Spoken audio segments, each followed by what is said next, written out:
özümün, bilib həyatımı yıxdım. Vəfasızı niyə mən sevib ürəyimi sıxdım? Yenə qalaraq tənha, yenə sahilə çıxdım.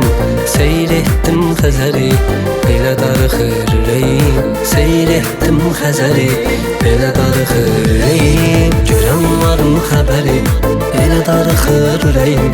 Bircə ondan ötəri, elə darıxır ürəyim. Elə darıxır ürəyim, elə darıxır ürəyim.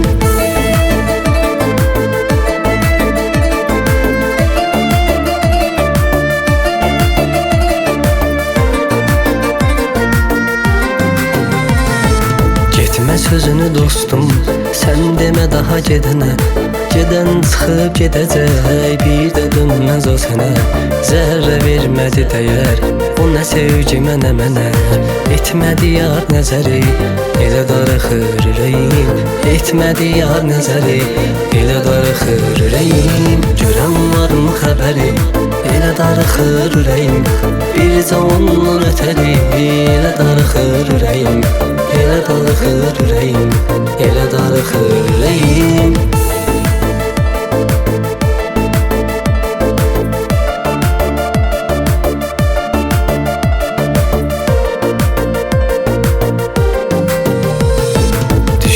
Düşmənə belə zülmü yetməz.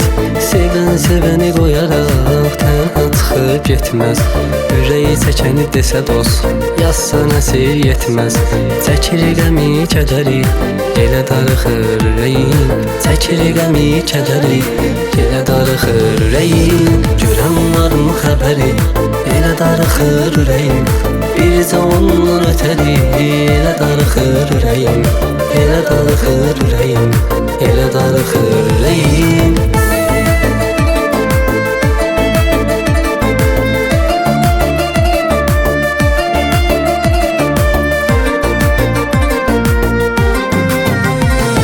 Köksündəki yaralı, ürək ümidlə yaşayır. Yoxdur edən ona bir kömək ümidlə yaşayır. Yazıq ürəyi mənə də tək ümidlə yaşayır.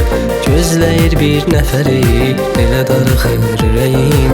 Gözləyir bir nəfəri, elə darıxır ürəyim. Görən varmı xəbəri, elə darıxır ürəyim. Bircə ondan ötəri, elə darıxır ürəyim. Elə darıxır ürəyim, elə darıxır ürəyim.